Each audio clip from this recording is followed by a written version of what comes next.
ഇന്ത്യയിലെ 50 കോടി വരുന്ന പാവപ്പെട്ട ജനങ്ങൾക്ക് മേൽ ബുൾഡോസർ കയറ്റിയ ശേഷം അവരെ തെരുവിലാക്കിയപ്പോൾ മണിക്കൂറുകൾക്കുള്ളിൽ സ്പീക്കർ, പ്രധാനമന്ത്രി തുടങ്ങിയവരുടെ തേയില സൽക്കാരത്തിൽ പ്രിയങ്ക ഗാന്ധി ഉൾപ്പെടെയുള്ള ആൾക്കാർ പോയത് ഇന്ത്യൻ ജനാധിപത്യത്തിനേറ്റ തീരാക്കളങ്കമാണെന്ന് ഞാൻ പറയും.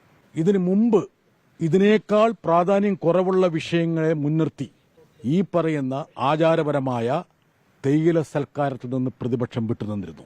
ഇന്ത്യയുടെ ജനാധിപത്യ ചരിത്രത്തിൽ പട്ടിണിപ്പാവങ്ങളോട് ഇതുപോലുള്ള യുദ്ധപ്രഖ്യാപനം നടത്തി മണിക്കൂറുകൾ കഴിയുന്നതിന് മുമ്പ് അവിടെ പോയി വെടിവട്ടം നടത്തണമെങ്കിൽ അസാമാന്യ രാഷ്ട്രീയ ഉളുപ്പ് വേണം. ഉദകക്രിയക്കാണോ ഇവരെവിടെ പോയതെന്നുള്ളതാണ് യഥാർത്ഥത്തിൽ എന്റെ മനസ്സിൽ വരുന്ന ചോദ്യം. ഈ വലിയ മഹാത്മാഗാന്ധിയെ രണ്ടാമത് വധിച്ചതിന് ശേഷം മണിക്കൂറുകൾക്കുള്ളിൽ അത്തരമൊരു പരിപാടിയിൽ പങ്കെടുത്ത് കുശലാന്വേഷണങ്ങൾ നടത്തി പ്രധാനമന്ത്രിയുടെ വിദേശയാത്രയെക്കുറിച്ച് പുകഴ്ത്തി, തിരിച്ചു പുകഴ്ത്തി, പരസ്പരം അങ്ങോട്ടും ഇങ്ങോട്ടും പുകഴ്ത്തിക്കഴിഞ്ഞ ഇവർ എന്ത് സന്ദേശമാണ് ഇന്ത്യയിലെ പാവപ്പെട്ട ജനങ്ങൾക്ക് നൽകുന്നത്?